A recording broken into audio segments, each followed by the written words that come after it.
Shishimara's divine grace, founder of ISKCON Abhay, Charanaravinda Bhaktivedanta Swami, Śrīla Prabhupāda ki, Śrīmad-Bhāgavatam ki, their most merciful Lordship, Śrīla Prabhupāda ki, Śrī Jagannath, Śrī Baladeva, Subhadra ki, Śrī Nataji, Śrī Balagopal ki, Śrī Gauranitai ki, Nitai Go Premanand.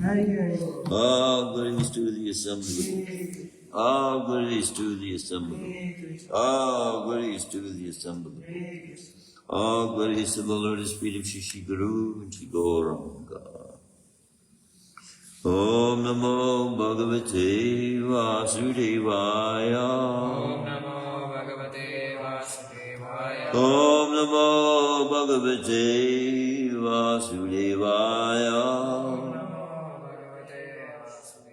Om Namo Bhagavate Vasudevaya.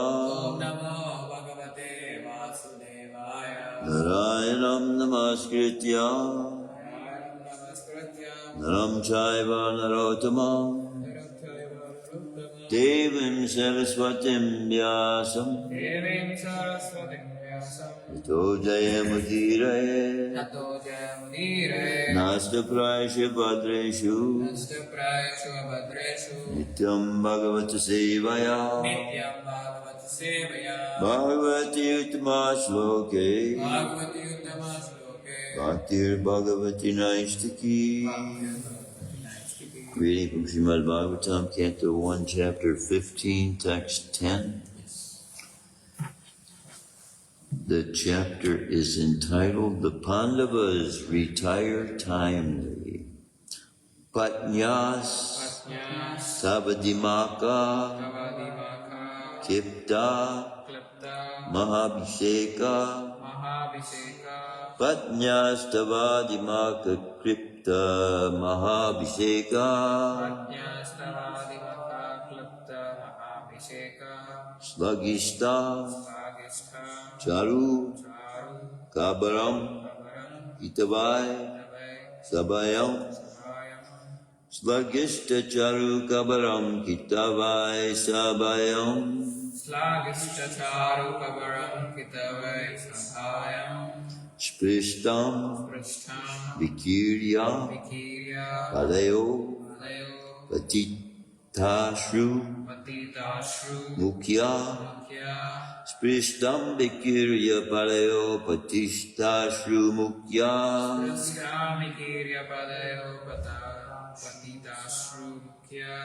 Yas Tat Striyo Krita Atesha Vimukta Kesha Yas Tat Striyo Krita Atesha Vimukta Kesha.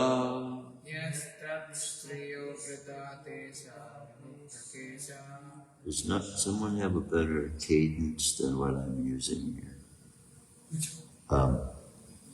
We're going to a few more syllables, and I know there's another melody that I'm not. Yes, that's Striyo Krita Atesha Vimukta Kesha. Yeah. Patnyastavadi Makakripta Mahabhisheka. Patnyastavadi Makakripta Mahabhisheka. Patnyastavidi Makakripta Mahabhisheka. Patnyastavadi Makakripta Mahabhisheka. Slagishta Charu Kabaram Kitavai Sabayam. Slagishta Charu Kabaram Kitavai Sabayam. Slagishta Charu Kabaram Kitavai Sabayam. Slagishta Charu Kabaram Kitavai Sabayam. Sprishtam Vikarya Parayo Patitashru Mukhya. Sprishtam Vikirya Palayo Patitashru Mukhya. Sprishtam Vikirya Parayo Patitashru Mukhya. Sprishtam Vikirya Palayo Patitashru Mukhya. Yastat Striyo Krita Hitesha Vimukta Kesha. Yastat Striyo Krita Hitesha Vimukta Kesha. Yastat Striyo Krita Hitesha Vimukta Kesha. Yastat Striyo Krita Hitesha Vimukta Kesha. Patnyastavadi Makaklipta Mahabhisheka. Patnyastavadi Makaklipta Mahabhisheka. Slagishta Charu Kabaram Kitavai Sabayam. Slagishta Charu Kabaram Kitavai Sabayam.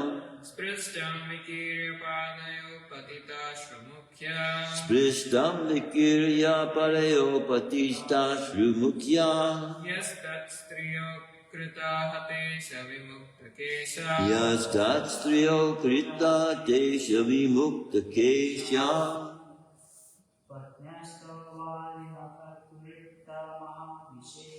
Patnyastavadi Makakripta Mahabhisheka. Slagishta Charu Kabaram Kitavai Sabayam.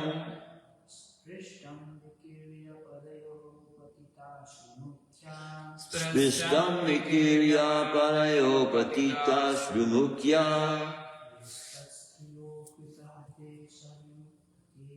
Yastat Striyo Krita Tesha Vimukta Kesha. Patnyastavadi Makakripta Mahabhisheka. Slagishta Charu Kabaram Kitavai Sabayam. Sprishtam Vikirya Parayo Patitashru Mukhya. Yastat Striyo Krita Tesha Vimukta Kesha.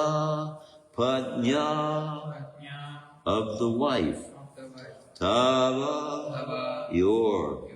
Adimaka, during the great sacrificial ceremony. During the great sacrificial ceremony. Klipta, dressed. Mahabhisheka, greatly sanctified. Greatly sanctified. Slagishta, Slagishta, thus glorified. thus glorified. Charu, Charu, beautiful. beautiful. Tabaram, Tavaram, clustered hair. clustered hair. Kitavai, Tavai, by the miscreants. by the miscreants. Sabhayam, Sabhayam, in the great assembly. in the great assembly. Prishtam, Prishtam, being caught. being caught. Vikirya, Vikirya, being loosened. being loosened. Parayo, Padayo, on the feet. on the feet. Patita ashru mukya, Patita Shrumukya, of the one who fell down with tears in the eyes. of the one who fell down with tears in the eyes. Ya, Ya, he, tat, Tat, there. there. Striya, Striya, wives. wives. Akrita, Akrita, became. became. Hattaisha, Hata Isha, bereft of husbands. bereft of husband. Vimuktakesha, Vimuktakesha, loosened hair. loosened hair. Patnyastavaidimaka klipta mahabhisheka, stagishta charukabaran kitavai sabhayam, sprishtam vikirya parayo patita shrumukya, yastat striyo krita hatesha vimukta kesha. Translation and purport by His Divine Grace Abhay Charanaravinda Bhaktivedanta Swami Śrīla Prabhupāda. It was He only who loosened the hair of all the wives of the miscreants, who dared open the closer of your queen's hair, who dared open the cluster of your queen's hair, which had been nicely dressed and sanctified for the great Rajasuya sacrificial ceremony. At that time she fell down at the feet of Lord Kṛṣṇa with tears in her eyes.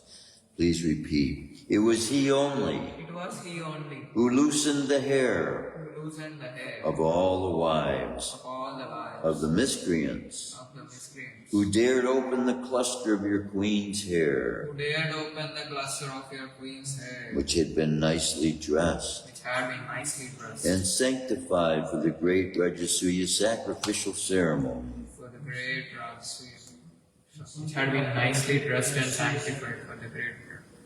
At that time she fell down at the feet of Lord Kṛṣṇa, At the time she fell down at the feet of Lord Kṛṣṇa with tears in her eyes.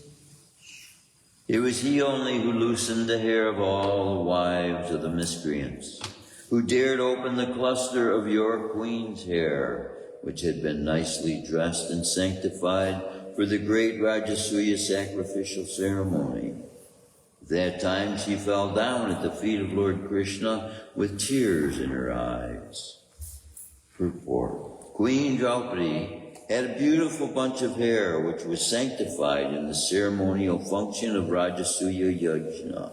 But when she was lost in a bet, Dushishan touched her glorified hair to insult her.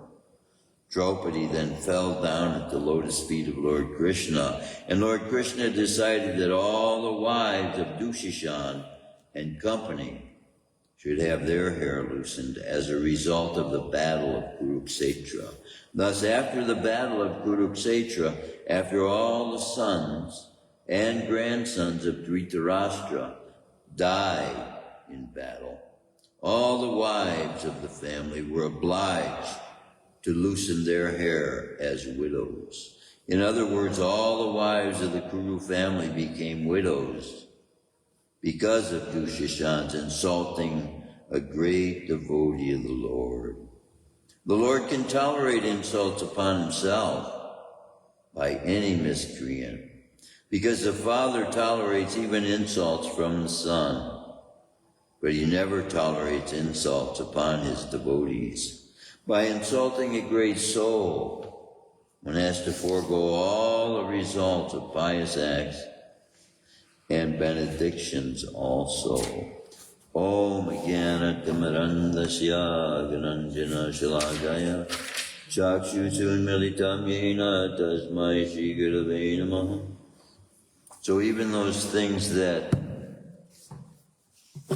people are hoping and aiming for in their pursuits in the world, if they come to offend a dearmost devotee of the Supreme Personality of Godhead, they lose that, all that they've come to acquire as pious activities that could in the future benefit them otherwise, for them to even have a better birth than what they were getting. And so, see, this one act by Dushishan is being described as, in effect, being the whole cause of Kurukshetra, and Mother Draupadī being brought to that place where she was in the assembly of all those who should be the most admirable of all society, the most respected. This was the Kshatriya class of should-be gentlemen whose maturity would have brought them to a state that would bring them to a position of authorized governance. But by their acts and deeds, they were revealing themselves unauthorized and unqualified to hold the kind of position. When a man is controlled by lust, he loses the ability to be able to discern properly with administrative justice and with full knowledge. Those who are holding positions that they are not authorized to hold are accumulating more karma, because those positions, those higher positions of authority in government, people are becoming responsible by their acts for many, sometimes hundreds, if not thousands, and in this day and age, even millions of what people will be experiencing in their futures. Just like wars are being made by leaders of nations, which causes thousands of young people to be put in the front lines to dedicate their lives to the cause of their leader. And in this day and age, we have, through the systems of government that have been established, I don't know, the last few hundred years maybe, since there has been no emperor in the world, because all this fighting that's going on is going on amongst people who are themselves members of the same planet, inhabiting the same planet.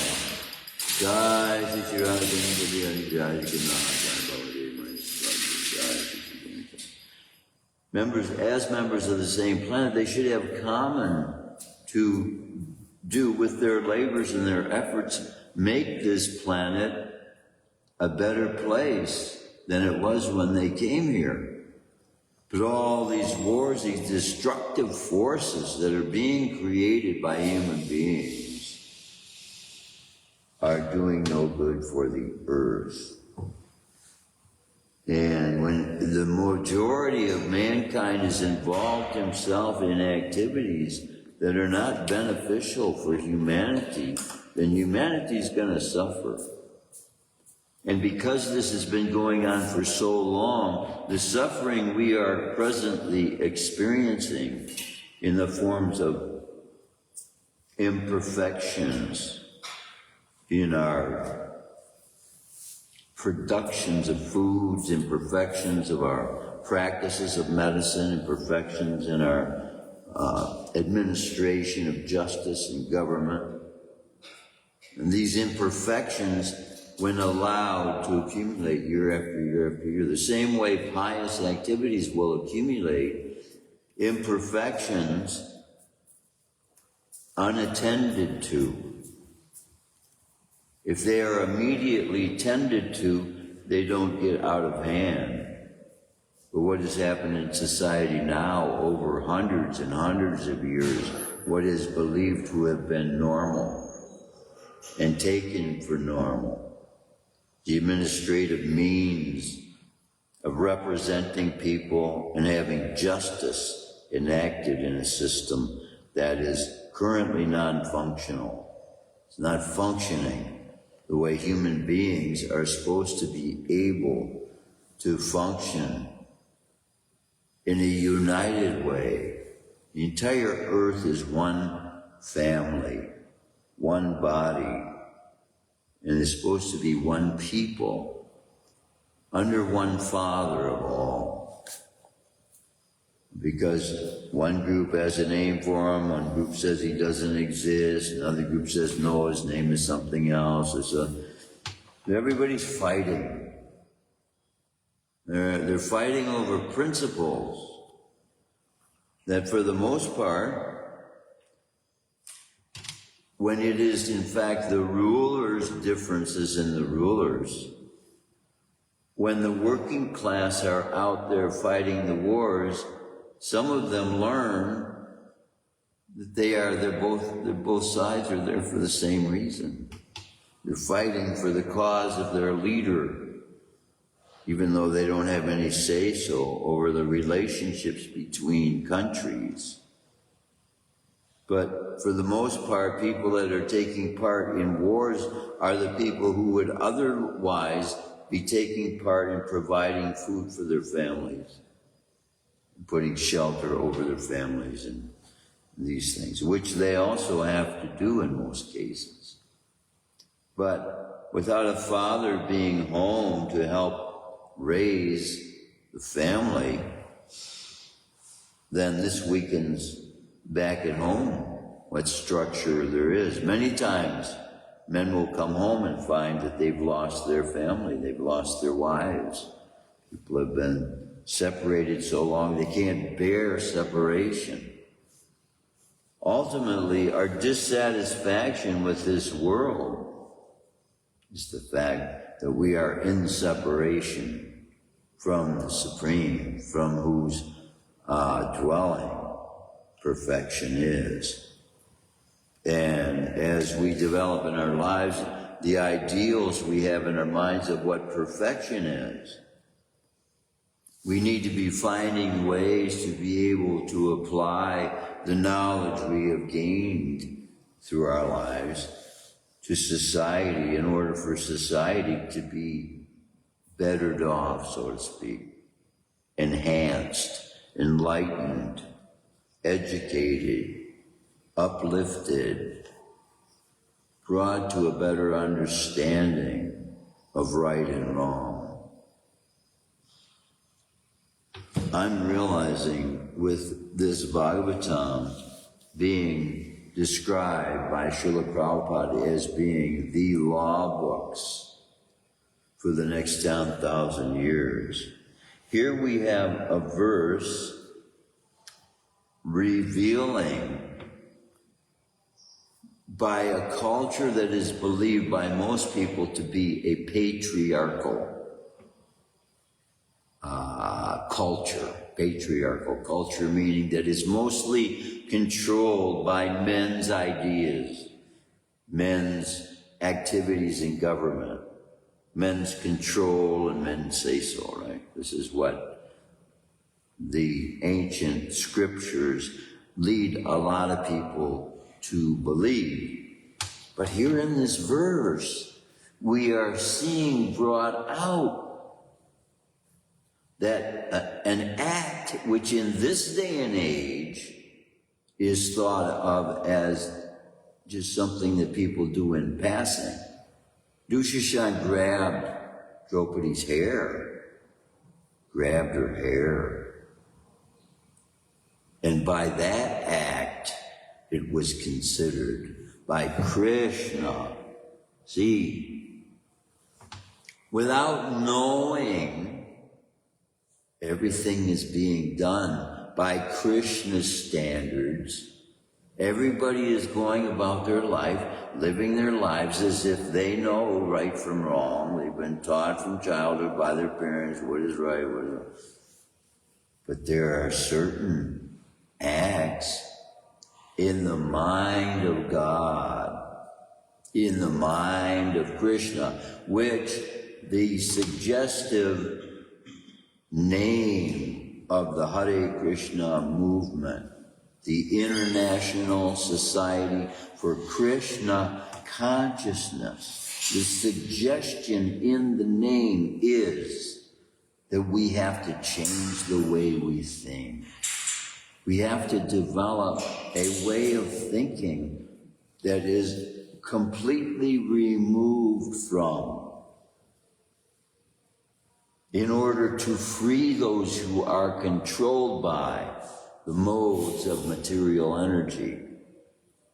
And unless we are ourselves removed from those modes of material energy, we have no means of being able to liberate those who are themselves in that bondage. And that's where the legal system is failing. Around the world, they're all failing. There's a system of punishment in place, but there's no system to prevent the crimes from happening to begin with, which has to take place in the consciousness of the youngest. Because as they learn from childhood, then it will enable them to grow up constantly, free from the resultant effects of karma. Because by learning the laws of karma, then they live free from those laws by engaging in the spiritual energy. And that spiritual energy is that which a person can engage in by surrender to a person who is liberated, surrendering to a soul who has, by being on the path of liberation, found themselves liberated from the effects of birth, death, old age, and disease. Because by communion with the Supreme Person who has in control and who has himself established all these laws and who is presently giving us access to full knowledge of these laws, then by putting into our minds and our consciousness, by constant study of these teachings, the desire for entertainment is fulfilled. The desire for recreation. When we take this singing and dancing, when we put aside all of our ideas and beliefs formed by that which we have been conditioned by in society, think of what is acceptable and what is not acceptable. And we go by the standard established by the Supreme Lord, whose most recent incarnation is Sri Chaitanya Mahaprabhu, who says that this Sankirtan movement, which is the public, chanting in public, going out into the streets of the general public, and with love in our hearts, bringing these holy, sacred names of Krishna so that everyone can know the force and the power of them to free us and lift us up from the problems that we are suffering from in this material world, to the realization of the cause of our suffering being that we are, by motivation of desires, we create with our consciousness, with our minds, and that which we have access to. By those desires we create to find some satisfaction from the manipulation of the material energy, we put ourselves under the control of the material energy's laws. So, there's laws of the material energy, and there's laws of the spiritual energy. Now, we have 10 laws that we keep and we recite in our hearts every morning. 10 offenses against the holy names. So when a person becomes transcendental to the laws of man, by following the laws of God, automatically those laws of man that are reasonably made by sound reasoning of elevated souls in society, those laws are automatically fulfilled. The problem in some cases is that when the leaders have no knowledge whatsoever and they try to stop that force. So we see in the life of Lord Chaitanya, Kankazi, as a Muslim ruler, having not the knowledge of God, bringing his name to this world for the liberation of humanity. And without that knowledge, then people take a look at what we are doing without understanding and misjudge, ultimately, the effects desired by the Supreme Person to be brought about by the singing of these names. Because he wants everyone to be happy. He wants everyone to know the freedom and liberty from the bondage that we have brought ourselves under and allowed ourselves to be controlled by the forces of material energy. This conditioning we have gotten from day one as babies in the womb. We are conditioned to the kind of things we like to taste, kind of things we like to see, kind of things we like to hear. All these are the senses of the body that we are brought up to believe that we are living to satisfy. This is our desire. We are positioning ourselves in the world to be able to the fullest extent experience the pleasures of the senses of the physical body, eating, sleeping, mating, defending. And all the animal kingdom is doing the same thing. Eating, sleeping, mating, defending. The birds, the bees, the elephants, the deer, they're all doing this. Same activity. So what separates human beings from the animals is the consciousness of the Supreme and the laws that exist for life to progress on the planet in a way for all living entities to get along with one another and perform activities that bring forth glorious experience, wealth, prosperity, well-being, health, for everyone.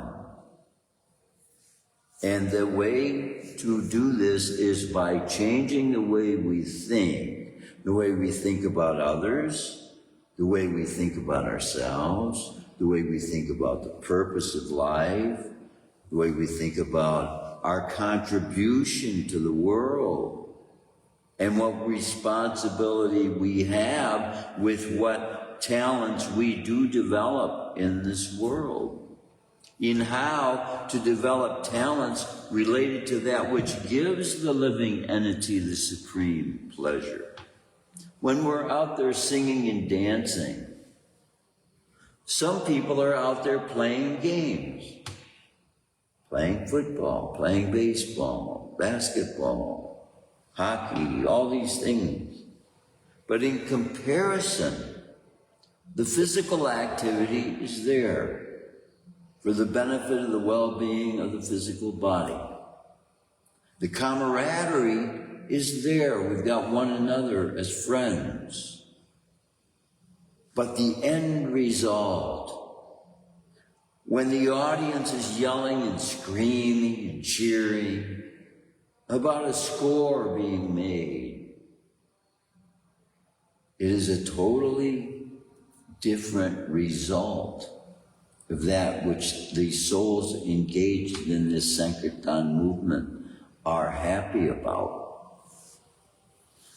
We are happy about the eternal truth that has set us free from the bondage of birth, death, old age, and disease, and given us a vision to see what life should be like on this glorious planet, what this planet should be, how glorious this planet should be.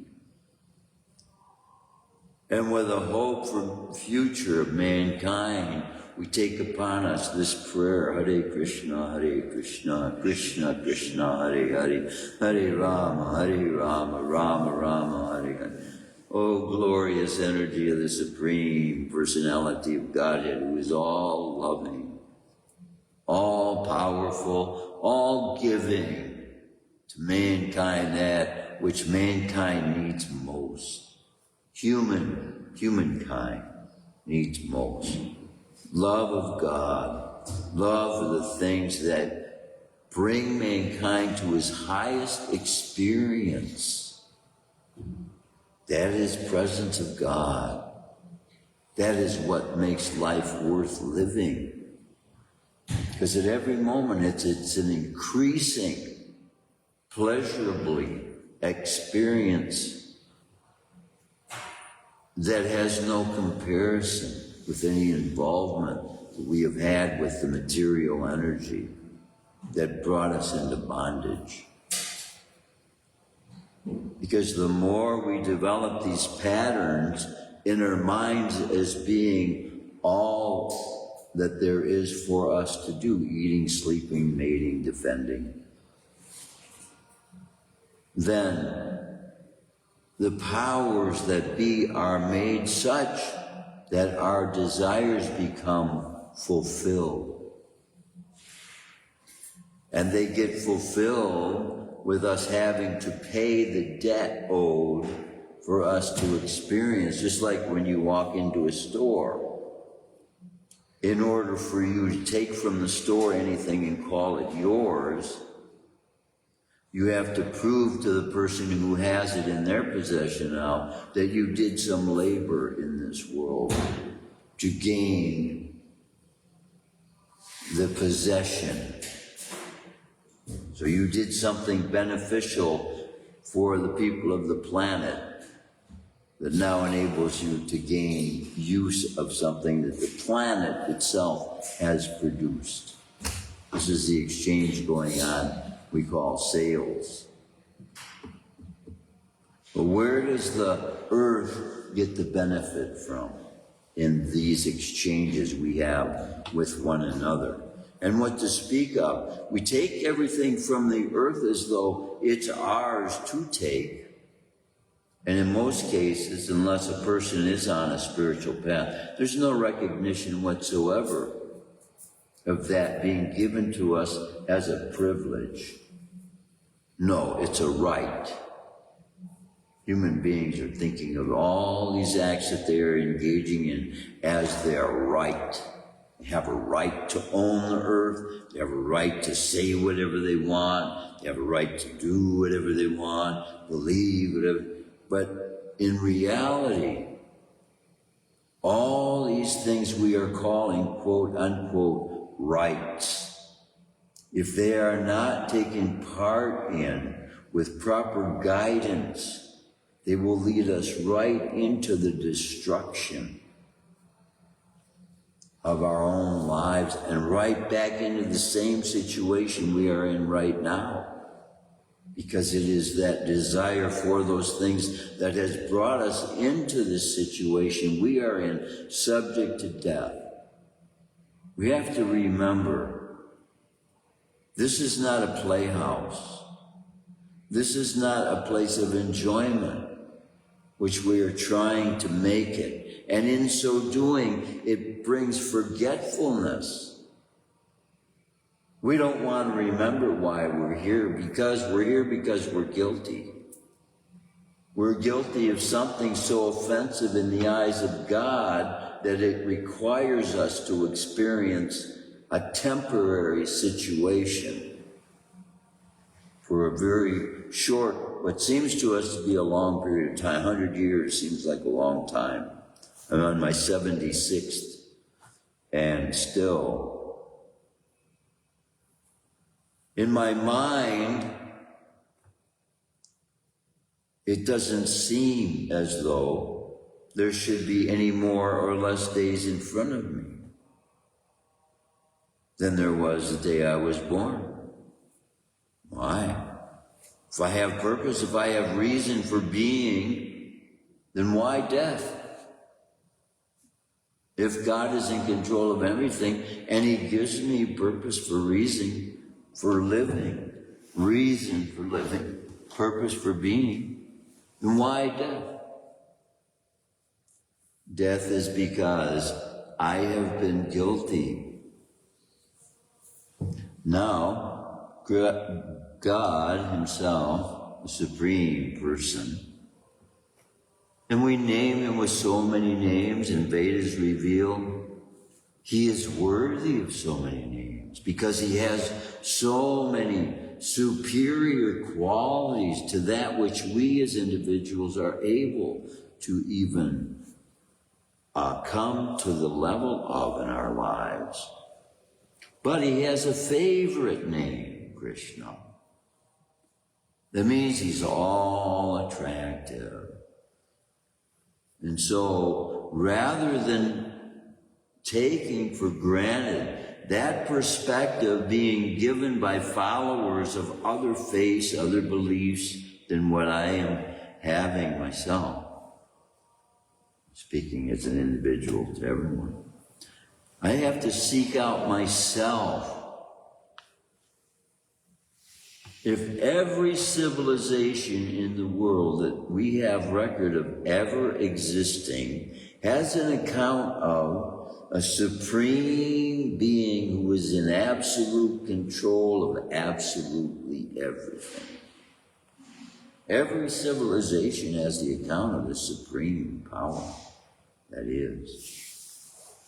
So it stands to reason that as human beings, reasoning with our minds, that if there is such a force, if there is such a person, it stands within reason that I should at least make some endeavor to find out whether this is true or not. And my point in this presentation is that you, everyone who hears this, should go to every length they can to find who is the source of all truth, who is the source of life that we are experiencing, who is the source of this universe that we are living within. And is there anything beyond that? And if there is such a person, such a being can answer any question I have, isn't it? If such a person is all-knowing, and our claim is that, yes, there is such a person who is all-knowing and can answer every question any human being can formulate in the limited minds that they have been using within this material atmosphere we have been locked into. And so by proof of that is that as we do take up this chanting, our consciousness becomes cleared away to that space where we're able to receive more clear understanding of everything in our life, the purpose of our lives, and the need we have to become complete human beings, to become perfected in all of our efforts. And then by tasting that we get from the chanting, then we can know. So I can tell you how wonderful a mango tastes, how sweet, luscious, and soft the inside of it is. But until you actually yourself take the tasting to your own tongue, you will not actually know and realize. So I can only speak that which to you will become jnana.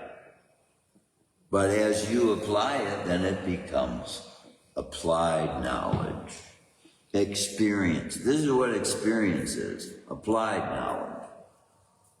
So we read what can be experienced, and then by doing what we read about that tells us how to get the experience we're looking for. So that's what this chanting does.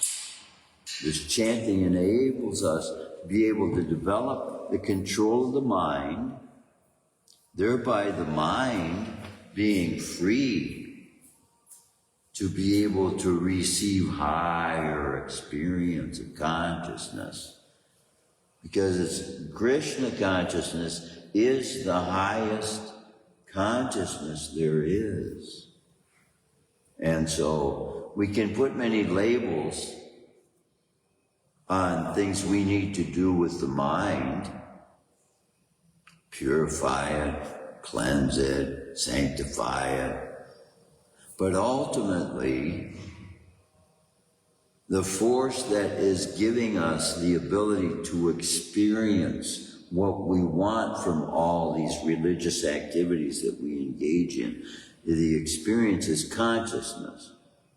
And consciousness is coming from the one who is sharing this body with us, who is the one who is the source of the knowledge we're receiving about how to conduct ourselves in these physical bodies to get these highest experiences of love that are available to all those who will seek to experience the divine presence of love itself. Krishna is love itself.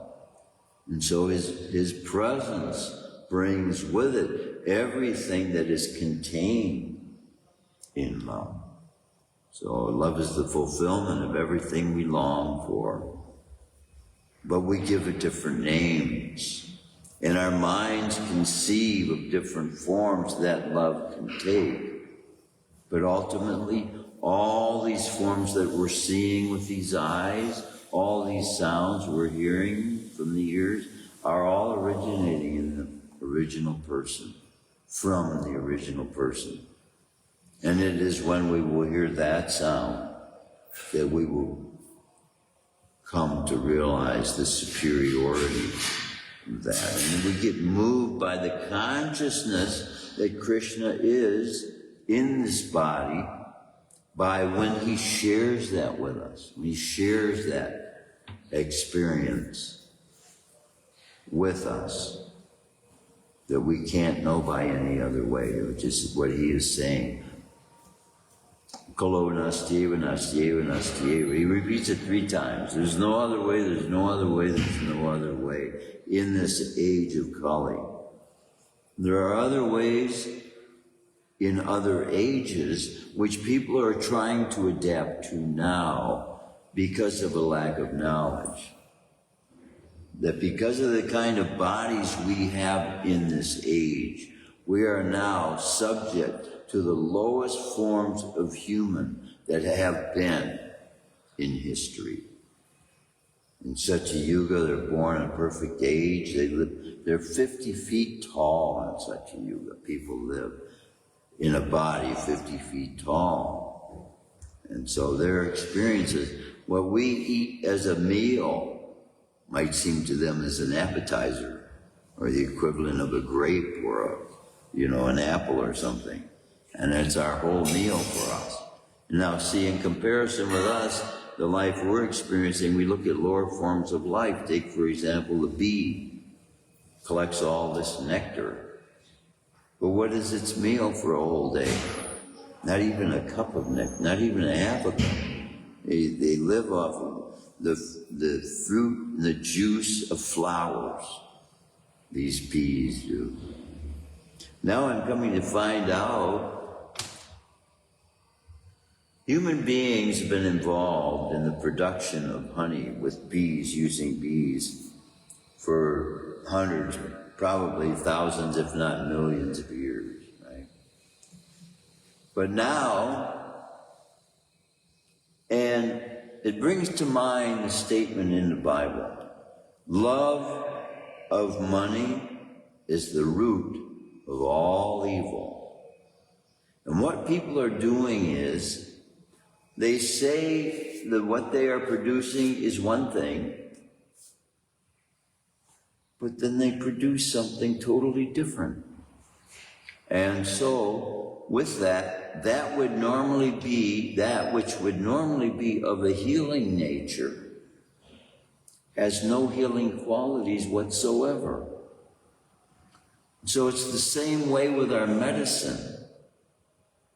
The whole medical society was originally set up by the Supreme Person as a means for human beings who don't know the path, who get off the path from time to time because of lust or desire for this taste, that taste, whatever, lack of knowledge. And when we get out of balance, our bodies get out of balance. Sometimes we don't eat right. Sometimes we're put in a circumstance where we can't eat. Or we're losing this, we're lacking that, we're missing this. And so Krishna has set up within nature a means for man's body to be restored to complete health by following certain regulative principles.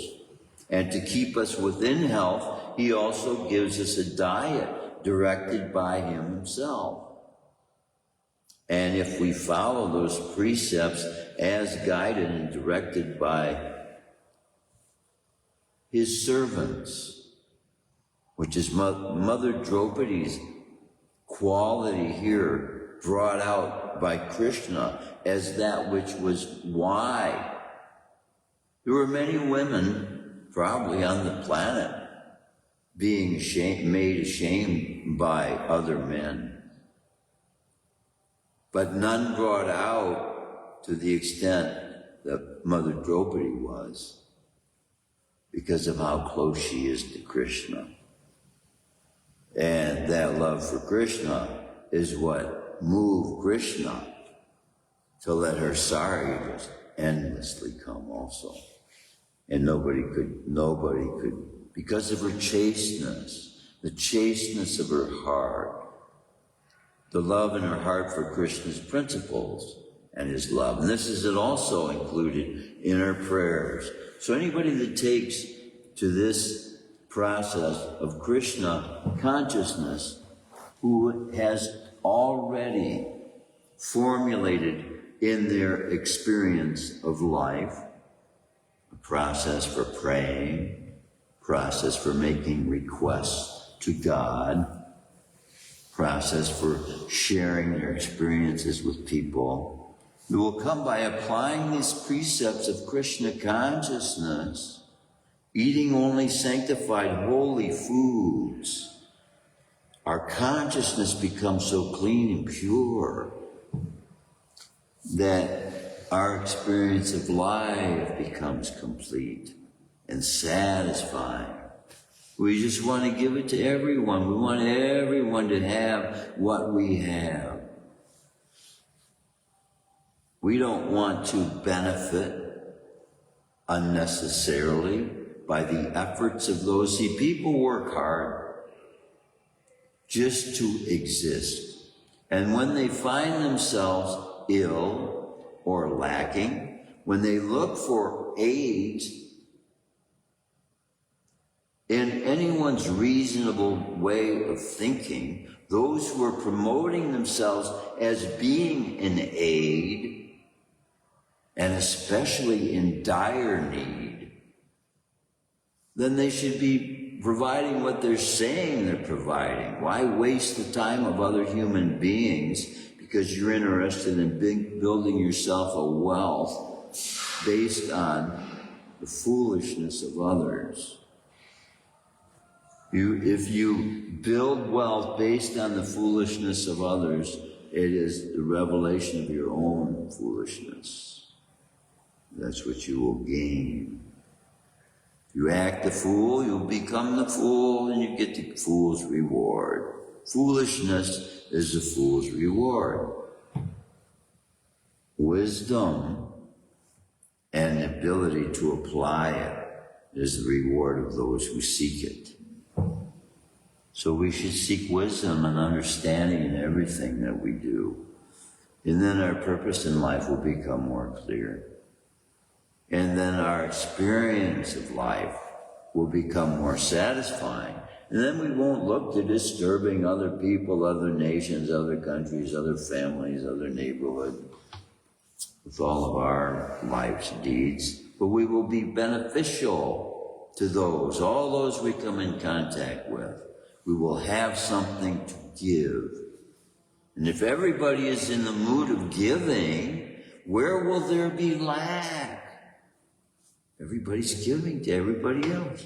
Everybody will have everything we need. But the way the system is set up, you can prosper by doing harm to others. And that's not good. Especially when the most important aspects of the human's experience, we would say emergency is when life is threatened, right? Isn't that the most dire emergency? So health itself being threatened is life itself being threatened, is it not? So those people that dedicate themselves in their professions to the profession of helping people become healthy again, must become wise enough to seek out the results. When the label says this thing may cause you more serious problems than the one you were trying to solve to begin with, somebody has to start using some common sense and realizing we're not healing society's ills with our medicines. We're making drug addicts. And we're seeking to relieve pain where we should be seeking to find out what we are lacking and then provide that. And the way society is set up in the United States, we have access to practically speaking anything in the world. And you can find specifically statements made by the Supreme Person himself regarding any subject matter you want to deal with in your life or anybody else's life. So we can know what God wants for us. And we are saying the easiest way to know that is by chanting Hare Krishna. Hare Krishna, Hare Krishna, Krishna Krishna, Hare Hare, Hare Rama, Rama Rama, Hare Hare. But we are also saying, because we haven't known what it's like to be in the spiritual world for so long, to be reminded of that and to have that eternal experience again with the surety in our hearts of what that means. Then this chanting, it takes 2 hours minimum a day to be able to get the effects necessary to remove us from the material energy. The material energy is very powerful. To a person who is bound by its laws of karma. And yet it appears as though an uncrossable ocean to one who is bound by it. You want me to give up meat? I can't do that, I'll die. You want me to give up smoking? You want me to? No, I'll die if I can't have my cigarettes. This is the mentality of one who is bound. Whereas, for Krishna, even an entire ocean can be made to appear like a little tiny hoof print. So this is the effect in our lives of what God can do through us by our surrender to His will and not making demands to God, but submitting ourselves to the way God wants us to live. and thereby know what the experience of living properly is. And that would just make common sense. I'm going over time. I could just keep on and on and on. Because life is a miracle itself. You think about it. Every aspect of life is miraculous to meditate upon. And every aspect revealing various qualities and characteristics of God's own person, which is glorious. It makes life glorious. It makes every aspect of life a glorious experience to think about even. To live in with the happiness of being given the privilege to have life to live. So whoever's hearing this, whoever's caring enough to listen, all glories to your service. My prayer is that your every prayer will be answered above and beyond your greatest expectations. Hare Krishna. Any comments, any questions, any reservations? Thank you. Jai. Śrīmad-Bhāgavatam ki jai. Śrīla Prabhupāda ki jai.